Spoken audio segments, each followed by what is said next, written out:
আজকে আপনাদের সামনে একটি আকর্ষণ নিয়ে হাজির হয়েছি। আকর্ষণ হলো দুই পীরের মধ্যে বহাস হবে। আপনারা কমেন্টে বলে দিবেন কে ভালো কে মন্দ। এখন চলে যাচ্ছি পীরের কাছে, আসেন। কোন আমরা চলে এসেছি দুই পীরের কাছে।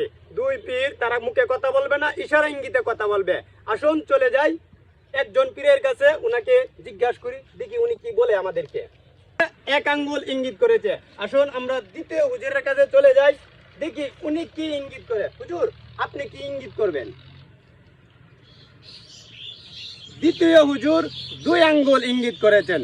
ঠিক আছে, এখন আবার আমরা প্রথম হুজুরের কাছে চলে যাব। উনি এক আঙ্গুল দিয়ে আমাদেরকে কি বুঝাইছে সেটা বুঝবো। আল্লাহ এক, আল্লাহ অদ্বিতীয়, তার কোনো শরীক নাই, আল্লাহ মহান। উনি এক আঙ্গুল দিয়ে এটাই বুঝাইছে যে আল্লাহ এক, আল্লাহ অদ্বিতীয়। এখন দ্বিতীয় হুজুরের কাছে চলে যাব, উনি দুই আঙ্গুলে কি বুঝাইছে আমাদেরকে বলবেন।